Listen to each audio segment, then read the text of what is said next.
غدر مچ جائے، اندر بھی غدر مچ جائے، باہر بھی غدر مچ جائے، تو آپ کس طرح کا ملک دیکھنا چاہتے ہیں جہاں پہ جتھے باہر نکل رہے ہیں، ہر اپوائنٹمنٹ اس بات پہ ہو کہ کس کے ہاتھ میں بندوقیں زیادہ یا کون زیادہ لوگوں کو گرا سکتا؟ ایسے تو نہیں چلے گا نا، ایسے تو پرچون کی دکان نہیں چلتی، تو ملک کیسے چلے گا؟ تو ادارے کی تحقیق ہے، وہ ادارہ انڈیپینڈنٹلی تحقیق کر رہا ہے، اس ادارے نے اپنے ادارے کے افسران جو ہیں ان کو تحویل میں لیا ہے انویسٹیگیٹ کرنے کے لیے۔ یہ جو آپ کے سامنے آ رہے ہیں، چاہے وہ روابط کا ذکر آ رہا ہے، اس میں سے بے شمار ڈیٹا جو ہے وفاقی حکومت کے پاس ہے۔ میں آپ کو یہ جو میں ڈیوڈ فینٹن اور یہ ساری چیزیں پیش کر رہا ہوں، ساتھ میں چیلنج کر رہا ہوں کہ آپ جا کے دیکھیں، جائیں، امریکہ میں رپورٹ ہوتا ہے، ویب سائٹ ہے جس کے اوپر لکھا ہوا ہے کہ کون کون نے کس کو پیسے دیے ہیں لابنگ کرنے کے لیے، تو جا کے دیکھیں کہ پی ٹی آئی نے پیسے دیے ہیں یا نہیں دیے ہیں، ڈیوڈ فینٹن ہے یا نہیں ہے۔ اور ڈیوڈ فینٹن 30 سال سے 40 سال سے پاکستان کی ایٹامک پروگرام کے خلاف انڈیپینڈنٹلی ان کا ایجنٹ بننے سے پہلے کیمپین کر رہا ہے یا نہیں کر رہا ہے، تو ڈھونڈ لیں۔ آپ سارے تحقیق کرتے ہیں، آج شام تک ڈھونڈ لیں، تو مجھے شام کو بلا لیجیے گا پریس کانفرنس دوبارہ آپ کسی جگہ پہ، اور میرے سامنے رکھ دے ایویڈنس کہ ایسا نہیں ہے۔ تو جب آپ ایسے لوگوں کو لابسٹ مقرر کر رہے ہیں جو پاکستان کے ایٹمی پروگرام کے خلاف کیمپین کر رہے ہیں، تو میں پھر یہاں پر کیا کروں؟ تو میں تو آپ کے سامنے جو چیزیں آئی ہیں، کچھ آپ نے رپورٹ کے بعد اب خوارج کا شرازہ بکھر گیا، پارٹی کچھ یتیم سی ہو رہی ہے۔ اب دیکھیں کہاں سے ان کو سہارا، کون جیتتا ہے؟ وہ ہمارے وہ دوست ہیں، بزرگ ہیں، بہت سے اچھے سیاستدان بھی ہیں، پتہ نہیں وہ جیتے ہیں، پتہ نہیں پنجاب جیتتا ہے، پتہ نہیں کے پی جیتتا ہے، پتہ نہیں پنجاب میں لاہور جیتتا ہے، پتہ نہیں پروونشل اسمبلی کا ہیڈ کون جیتتا ہے، کچھ سمجھ نہیں آ رہی۔ ایسے لگتا ہے جس کے ہاتھ جو لگ رہا ہے وہ لے کے بھاگ رہا ہے اس وقت۔ اب بات یہ ہے بھائی، جو اصل سوال اٹھتا ہے وہ یہ ہے، یہ چیئرمین صاحب جو اصل چیئرمین صاحب ہیں، ڈپٹی چیئرمین تو پہلے میں آپ کو یاد کروا دوں پکڑا ہوا تھا، اب آپ کو سارے خاکے اگر آپ نکات جوڑنا شروع کریں تو اب نقطے جڑتے چلے جائیں گے۔ وہ سوالات جو آپ لوگ پوچھ رہے تھے میں آپ کے سامنے رکھ دیتا ہوں، جواب تو آپ خود ہی ڈھونڈیں گے، کیا ماشاء اللہ صاحب ہی۔ تو یہ 9 مئی کیسے ہوا؟ یہ سوال تو اٹھتا ہے، اور یہ 9 مئی میں کس قلعے کے اندر کس جگہ پہ اسلحہ دھرا تھا وہ کیسے پتا چلا؟ یہ سوال تو اٹھتا ہے۔ یہ دہشت گردوں کو لا کے کون آباد کر رہا ہے؟ سوال تو اٹھتا ہے۔ اور یہ دہشت گردوں کی سہولت کاری کون کر رہا تھا؟ میں نہیں کہہ رہا، ان کے اپنے وزیر کہہ رہے ہیں کہ چیف منسٹر صاحب ان کے سہولت کار بھی ہیں اور ان کو بھتہ بھی دیتے ہیں۔ چیف منسٹر کے پی کے متعلق ان کے اپنے وزراء کہہ رہے ہیں کہ نہ صرف سہولت کار ہیں بلکہ بھتہ بھی دیتے ہیں۔ تو یہ کون آباد کیا، کون بھتہ دیتا ہے، کون سہولت کار ہے؟ یہ بار بار فیض آباد چوک میں کون لوگ آتے ہیں، یہ یہاں تک کیسے پہنچ جاتے ہیں؟ یہ تمام سوالات تو ہیں جو کہ کون ہے سہولت کار، کون ہے دہشت گردوں کا سہولت کار۔ ابھی آپ نے پچھلے دنوں دیکھا بڑا جھگڑا چلا، جھگڑا کس بات پہ چلا؟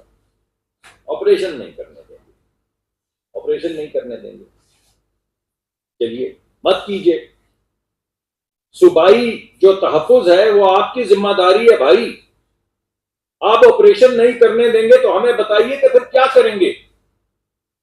آپ مجھے بتائیے کہ وہ جو لیفٹیننٹ عزیر محمود ہے اس کی ماں کو یا بیوی کو یا بیٹی کو، ان میں سے جو بھی ہیں، ان کے خون کا کون حساب دے گا؟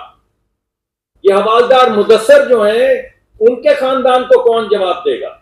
یہ لانس نائک حسیب صاحب جو ہیں ان کی لاش کون اٹھائے گا؟ یہ کانسٹیبل نثار خان جو ہیں ان کے لیے کلمہ کون پڑے گا؟ یہ سپاہی محمد ادریس جو ہے اس کی شہادت کی ذمہ داری کس کی ہے؟ تو یہ سب انسپیکٹر تاج میر شاہ یا اے ایس آئی محمد اکرم یہ مرتے رہیں، شہید ہوتے رہیں، آپریشن نہیں کریں گے۔ کیا کریں گے؟ معلوم نہیں۔ کیا نہیں کریں گے؟ آپریشن نہیں کریں گے. آپریشن کون سا نہیں کریں گے؟ آپریشن وہ نہیں کریں گے جو دہشت گردوں کو خاک میں ملائے گا. ہمارے بچے خاک میں مل جائیں، ہمارے بچے خاک میں مل جائیں. آپ وہ آپریشن نہیں کریں گے جس سے دہشت گرد خاک پر ہو. تو یہ بڑی عجیب سا معاملہ ہے. تو میں صرف یہ کہوں گا آخر میں کہ آپ کو حساب دینا ہوگا، ان تمام شہادتوں کا حساب دینا ہوگا. یہ شہادتیں اگر آپریشن آپ نہیں ہونے دے رہے، جو آپ نہیں ہونے دے رہے، تو یہ اب آپ کی ذمہ داری ہے. یہ ایک ایک بچہ، یہ ایک ایک بچی جو شہید ہو رہی ہے، ان سب کا حساب آپ دیں. آپ ہیں ان کے ذمہ دار. آپ کسی کی شہادت پہ گئے؟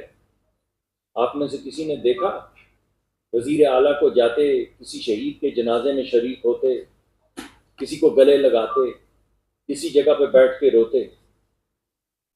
تو میرے دوست، یہ حساب آپ کو دینا ہوگا. تو میں ہمیشہ کہتا ہوں اور آج بھی یہ کہوں گا کہ چھوڑ دیں یار اس کو، اس ملک کو آباد ہونے دیں. مجھے بچے بچیاں جن سے میں ابھی مل کر آ رہا ہوں وہ بھی اسی ملک میں ہیں. ان کی طرف بھی دیکھیے، ان کی آنکھوں میں جو امنگیں ہیں ان کی طرف بھی دیکھیے. رب جانے دیں، مت کریں فساد، مت کریں برباد. آئے اسمبلیوں میں بیٹھیں، آئے معاملات کو طے کریں، کمیٹیاں بنائیں. 47 ہے، 45 ہے، آئیے بیٹھیے. ہم آج پھر آپ کو دعوت دیتے ہیں کہ آپ آئے کمیٹیوں میں بیٹھیں اور اپنی سپرویژن میں تمام کام، اگر فساد نہ کریں، بلوائیوں والا کام نہ کریں، اور یہ جو خارجیت ہے اس کو خارج کریں. بہت بہت شکریہ. سرفر محمد صاحب، سر میرا کوشچن آپ کی اسی سے بتائیں کہ پنجاب گورنمنٹ نے جس طرح آپ کا 200 یونٹ تک کا ریلیف دیا ہے، آپ کی کٹوری بھی مجھ سے ہیں. اگر آپ کی پنجاب گورنمنٹ ہے تو آپ کا گورنمنٹ سے رابطہ ہے، اگر اسمبلیوں میں گیس کے اوپر اس طرح کا کوئی ریلیف دینا چاہیے تو آپ ان کو سپورٹ کریں گے اس حوالے سے؟ دوسرا، سعودی عرب کی انویسٹمنٹ کا بتائیں کیا ہو؟ بڑے اہم سوال ہیں یہ. ایک تو میں پہلے اس سے کہ آپ کو میں یہ 500 یونٹ میں ذرا آپ کو سمجھا دوں. 500 یونٹ کا کیا مطلب ہے؟ 500 یونٹ کا مطلب ہے بھائی 98% پاکستان کے لوگ، 98% ہاؤس ہولڈس. 500 یونٹ کا مطلب ہے کہ 100 میں سے صرف 2 گھر ہیں جو 500 یونٹ سے زیادہ استعمال کرتے ہیں، تاکہ سب کو یہ پتہ چل جائے کہ یہ سہولت کس کو دی گئی. لیکن اس بات کو کرنے سے پہلے میں آپ کو یہ بھی بتانا چاہتا ہوں کہ اس سے پہلے ایک سہولت 200 یونٹ کی دی ہوئی ہے، اور 200 یونٹ جو ہیں وہ 86% پاکستان کے لوگ ہیں. 86%، یعنی ہر 100 میں سے 86 گھر جو ہیں ان کو آلریڈی پورے ملک کو سہولت دی گئی تھی، پورے ملک کو، کسی صوبے کو نہیں. اس کے اوپر یہ سہولت جو ہے ایک صوبے نے دی ہے کہ وہ جو مڈل کلاس ہے اس کو بھی ریلیف دیں. اس وجہ سے انہوں نے 98% جو ہمارے کنیکشن ہیں ماں سوا عمرہ اور روسا کے، جنہیں شاید فرق نہیں پڑتا، ان کے علاوہ تقریباً ہر ایک کو سہولت مل گئی. 14 روپے یونٹ کی سہولت دی گئی ہے. یہ اس کے علاوہ ہے جو پہلے 200 یونٹ کے اوپر وفاقی حکومت نے سہولت 50 ارب روپے کی دی. تو یہ تو میں پہلے واضح کر دوں کہ 86% پاکستان کے ہر فرد کو سہولت دی گئی ہے، پنجاب کو نہیں، ہر صوبے کو، ہر خطے کو یہ سہولت دی گئی. اس کے بعد پنجاب نے اس کے اوپر 98% تک جو لوگ ہیں ان کو سہولت فراہم کی ہے کہ تاکہ گرمیوں کا موسم گزر جائے اور یہ جو بوجھ ہے یہ نہ پڑے. اگر سردیوں کے اندر کسی سہولت کی ضرورت ہوئی تو ہم وقت سے پہلے کام کریں گے، تمام صوبوں کے ساتھ مل کے کام کریں گے. ابھی بھی بجلی کے محکمہ میں یہ جو 200 یونٹ والی بات ہے یہ سب سے مل کے بات کرنے کے بعد پروگرامز ترتیب دیے جاتے ہیں. مگر کوئی اور صوبہ بھی اگر اپنے جو ان کا بجٹ ہوتا ہے، جو ان کو ایوارڈ ملتا ہے ہر صوبے کو، اگر وہ کوئی اضافی خدمت اپنے غریبوں کی کرنا چاہے تو بالکل سر آنکھوں پہ یہ بہت اچھی بات ہے. میں سمجھتا ہوں کمپٹیشن ہی یہ ہونا چاہیے کہ ہر صوبہ بڑھ چڑھ کے اپنے علاقے کے جو لوگ ہیں بالخصوص جو غریب لوگ ہیں ان کی بہتری کے لیے کچھ کام کرے، اور صوبے کر بھی رہے ہیں. ہر صوبہ اپنے اپنے ویژن میں جس چیز کو اہم سمجھتا ہے اس کی مطابقت سے اس میں انویسٹ کرتا ہے، اپنے ڈیولپمنٹ فنڈ بھی لگاتا ہے، اپنا بجٹ بھی مختص کرتا ہے. اور گیس کے حوالے سے بھی اگر ہمیں ضرورت پڑی، ابھی ہم نے گیس کی قیمت نہیں بڑھائی ہے، گیس کی وہی قیمت چل رہی ہے.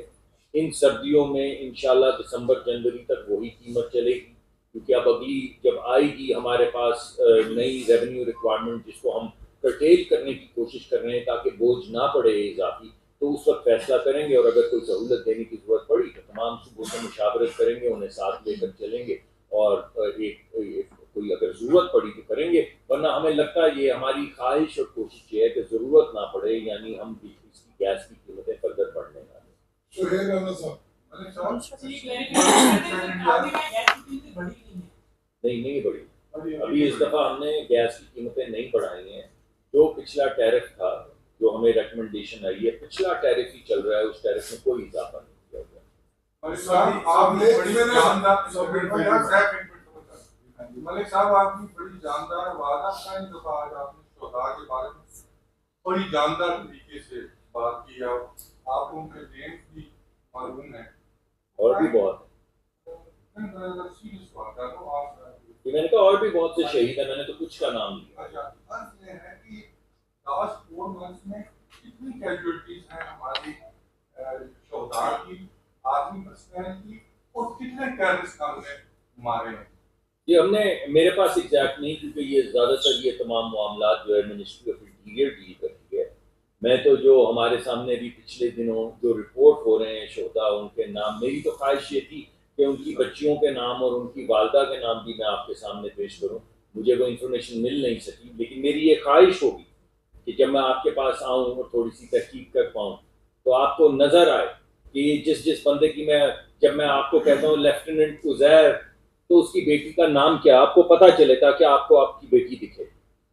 جب میں کسی سپاہی کا نام لیتا ہوں محمد ادریس، تو اس کی والدہ کا میں نام آپ کے سامنے پیش کروں تاکہ آپ کو آپ کی اور مجھے اپنی والدہ دکھیں. کیونکہ جب تک یہ آپ ان کو ہیومنائز نہیں کریں گے اور آپ اسی طرح نمبرز میں بات کرتے رہیں گے تب تک آپ کو سمجھ نہیں آئے گی. جس دن آپ کو اپنی بیٹی دکھے گی اس کی بیٹی میں، اس دن آپ اس آپریشن کو سپورٹ کریں.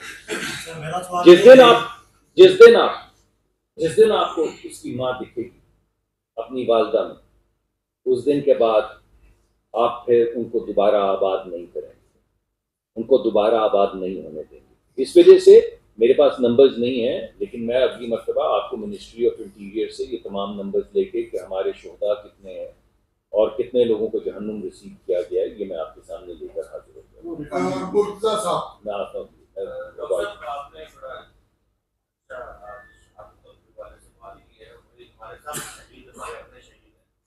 اور پوری قوم ان کے ساتھ کھڑی ہے. یہ ایک دوسری بڑی خوشی کی بات ہے کہ آپ نے کہا کہ جب ایسے ریکوائرمنٹس آئیں گی وہاں سے نہیں کریں گے. یہ ریونیو ریکوائرمنٹ ہم نے امپلیمنٹ کی ہے، بوجھ نہیں پڑھایا ہے. اس کی وجہ یہ ہے کہ ہم نے اس سے پہلے ڈائیورژنز روکی ہیں ریونیو ریکوائرمنٹ سے پہلے. اچھا یہ فرمائیے کہ آپ نے کہا کہ ٹاپ سٹی میں ایک پکڑا گیا، ٹاپ سٹی جو مریض خانہ ہے وہ وہاں پہ کلرک تھا، اس نے بھی جگہ کا ہاتھ دکھایا ہے، حق دکھایا ہے وہاں پہ، اور وہاں کے جو لوگ ہیں وہاں ان لوگ کو کوئی کسی کو پیسے نہیں ملے ابھی تک. آپ نے اگر ٹاپ سٹی کی بات کاری دی ہے تو اس جگہ کو اس کا حق دلوا دیں جو سرکار کی جگہ ہے. یہ بھی وہاں کلرک ہوا اور ابھی آج یہ اس کے پاس آ گیا، اس سے آگے سے چلی. یہ میں نے تو جو آپ رپورٹ کر رہے ہیں وہ آپ کے سامنے رکھا ہے. میں نے تو کوئی اس کے اوپر آپ سے وہ بات ہی نہیں کی جو آپ نے رپورٹ نہیں کی. یہ ٹاپ سٹی کا ذکر آپ نے کیا، ابھی بھی جب میں نام لے رہا تھا تو میں نے ٹاپ سٹی کا ذکر نہیں کیا، آپ نے کیا. میں نے تو ایک ہاؤسنگ اسکیم کا ذکر کیا تو آپ میں سے کسی نے کہا ٹاپ سٹی. اس وجہ سے جو آپ کہے جاتے ہیں، جو آپ لکھتے ہیں، جو آپ پڑھتے ہیں، جو آپ کہتے ہیں، وہ میں آپ کے سامنے وہی رکھ رہا ہوں. میں کوئی اپنی طرف سے بات نہیں کر رہا. یہ تو میں آپ کی طرف دیکھتا ہوں کہ آپ ہماری آنکھیں ہیں، آپ ہمارے ہاتھ ہیں، تو آپ جو بھی تحریر کریں گے یا جو بھی کہیں گے اس میں کچھ ایلیمنٹ آف ریسپانسبلٹی ہوگا. یہ تو آئی لک اپ ٹو یو کہ آپ جو باتیں کر رہے ہیں ان کو، جن کا میں ذکر کر رہا ہوں، اور یہ جو ابھی آپ نے لقمہ دیا میں نے نہیں کہا. میں نے تو کسی شہر کا نام، کسی شخص کا نام بھی نہیں دیا. یہ شہر کا نام، آبادی کا نام، قصبے کا نام، سٹی کا نام بھی آپ نے لیا، لوگوں کے نام بھی آپ نے لیے، میں نے نہیں لیے. میں نے تو احتراماً جب تک ثابت نہیں ہوتا کسی شخص کا نام نہیں لیا. اس وجہ سے میں نہیں جانتا اگر کسی کا حق مارا جا رہا ہے تو اس کو اس کا حق ملنا چاہیے، اور کسی بیوہ کا حق مارا جا رہا ہے تو 100% اس کو اس کا حق ملنا چاہیے. لیکن کیونکہ اس وقت میں بات وہ کر رہا تھا کہ پی ٹی آئی کے اندر کیا ہو رہا ہے، پی ٹی آئی کے اندر کیا کیا انٹریگ چل رہی تھی، پی ٹی آئی کیا کیا کر رہی تھی، اس حوالے سے میں بات کر رہا تھا، تو اسی حوالے سے میں نے مصدق صاحب، مصدق ایک سیکنڈ پلیز، سوری مصدق صاحب کل ہی بانی P T I, thank you so much Maqbool صاحب. مصدق صاحب کل بانی پی ٹی آئی نے کل ہی یہ ٹویٹ کیا ہے کہ رجیم آپریشن اور 9 مئی یہ میرے خلاف سازش ہے، اس پہ انکوائری بٹھائی جائے. سیاسی تجزیہ نگار یہ کہہ رہے ہیں کہ اب وہ اسکیپ گوٹ بنا رہے ہیں ڈپٹی چیئرمین کو، جن کا آپ نے نام لینا مناسب وہ چیئرمین، تو نام لے لیتی ہوں تو وہ ٹھیک ہے، نام کا تو مجھے پتا نہیں. ڈپٹی چیئرمین آلریڈی جیل میں. ٹھیک، تو چیئرمین صاحب کو اب پکڑا ہے. ہاں جو چیئرمین صاحب ہیں وہ ان کو اسکیپ گوٹ بنا رہے ہیں. دیکھیے بات یہ ہے کہ اگر کچھ نہیں ہے یہ تو تمام تحقیق جو ہے ادارہ جاتی ہے، اور اسی وجہ سے میں نام نہیں لے رہا ہوں، میں پریجوڈیشنل کیسز کو کرنا چاہ رہا ہوں. اگر کچھ نہیں ہے تو کچھ نہیں سامنے آ جائے گا. یعنی ایک ادارہ ہے، ان کے کچھ قوانین ہیں، اس کے مطابق وہ معاملات اپنے طے کرتے ہیں. کوئی ایسے معمولی چیز تو نہیں کہ کسی کو پکڑ کے کورٹ مارشل کر دیا جائے. یہ کوئی معمولی بات تو نہیں ہے، اور معمولی بات تو نہیں کہ اتنے بڑے افسر کا کورٹ مارشل کر دیا جائے. تو جو ان کے پاس ہے، میرے پاس تو وہ انفارمیشن نہیں ہے.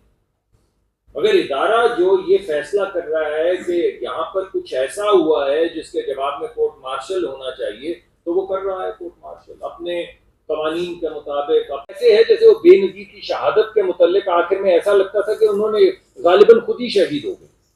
یعنی کوئی ذمہ دار ہی نہیں بنتا، کوئی بتا ہی نہیں پاتا کہ ہمارے ملک کی وزیر اعظم کو کس نے شہید کر دیا. تو اسی طرح 9 مئی کو بھی اسی طرح کی متھ بنایا جا رہا ہے کہ یہ خود ہی ہو گیا. یہ کسی نے بھی نہیں کیا، وہ تصویریں کسی کی بھی نہیں ہیں. وہ جو لوگ کہہ رہے تھے چلو چلو جی ایچ کیو چلو، وہ لوگ ہی نہیں تھے. جو انہوں نے کہا تھا اور کہاں جا رہے ہیں، جی ایچ کیو جا رہے ہیں، وہ لوگ ہی نہیں تھے. اور وہ کور کمانڈر کا گھر ہی نہیں تھا، اور وہ جو وردی تھی وہ وردی نہیں تھی. تو یہ کس طرح کی باتیں ہو رہی ہیں؟ جو ہے سو ہے. ہاں، قانون کا جو ہمارا طریقہ کار ہے، عدالتی نظام ہے، وہ جو سلو ہے، یہ میں مانتا ہوں اسے ٹھیک ہونا چاہیے. میں تو عدالتی فیصلوں پہ بھی جی تو بہت چاہتا ہے تبصرہ کروں، پھر میں نے سوچا آج سر آپ نے سیکورٹی کی بات کی ہے کہ ملک میں جو سیکورٹی کا معاملہ ہے اس وقت، یا جو امن امان کی صورتحال ہے، صوبائی معاملہ ہے، اور گورنمنٹ نے ایک آپریشن عزم استحکام کے نام سے آپریشن شروع کرنے کا فیصلہ کیا تھا. اس میں چیف منسٹر کے پی کے جو ہیں وہ رکاوٹ بنے تھے. ابھی گورنمنٹ اس آپریشن کو کنٹینیو کرے گی، اور چیف منسٹر سے بات چیت اس حوالے سے دوبارہ ہوئی ہے، چونکہ جو اتنا لاس ہو رہا ہے، اور سیکورٹی لاس بھی ہے، اکنامک لاس بھی ہے. بلوچستان کی صورتحال آپ کے سامنے ہے، منرل ڈپارٹمنٹ ہے، آئل اینڈ گیس ہے، وہاں پہ انویسٹمنٹ کا معاملہ ہے، سیکورٹی سے لنک ہے. تو حکومت آپریشن کرنے جا رہی ہے یا کے بی کے کا ویٹ کرے گی؟ یہ تمام آپریشن، یہ پہلی بات یہ کہ یہ آپریشن جو ہے یہ ایک بڑا انٹرسٹنگ لفظ ہے. یہ انٹیلیجنس بیسڈ ٹارگیٹڈ آپریشن ہو رہے ہیں. یہ کب سے ہو رہے ہیں؟ ان کو صرف جس طرح ہم نے پہلے ایک نیشنل فریم ورک بنایا تھا، ان تمام انٹیلیجنس کی بنیاد پہ کسی جگہ پہ فوج جا نہیں رہی، اتر نہیں رہی، علاقے کو خالی نہیں کر رہی. ارے بھائی، انٹیلیجنس کی بنیاد پہ وہ لوگ جو دہشت گرد ہیں انہیں پکڑا جا رہا تھا. اب آپ روکنا چاہتے تو روک لیں. ہمیں تو جو سمجھ بوجھ آئے گی وفاق کو اور وفاقی فورسز کو، ہم وہ کام تو کریں گے نا. ملک کی حفاظت تو کرنی ہے، سرحدوں کی حفاظت تو کرنی ہے، اپنے بچے بچوں کی حفاظت تو کرنی ہے. لیکن اگر آپ کوئی ایک انٹیگریٹڈ ہمیں سولوشن نہیں لانے دیں گے تو آپ ذمہ دار تو ہیں نا. یعنی آپ کہیں کہ ہم بھی نہیں کریں گے اور آپ کو بھی نہیں کرنے دیں گے، تو کیا اپنے بچوں کو مرنے دیں گے؟ تو سوال تو صرف یہ اٹھ رہا ہے کہ چلیے یہ نہیں، if not this then what؟ وہ کدھر ہے پلان کے پی کا، جس سے ان بچوں کی یہ جن کے میں نے نام لیا اور بے شمار لمبی لسٹ ہے جو میں اگلی دفعہ اور لے کر آؤں گا، وہ کون ہے ان کی شہادتوں کا ذمہ دار؟ کون اٹھائے گا یہ ذمہ؟ کون دے گا کندھا؟ کون اتارے گا ان کو لحد میں؟ کون کے ان کے بچے بچیوں کی کفالت کرے گا؟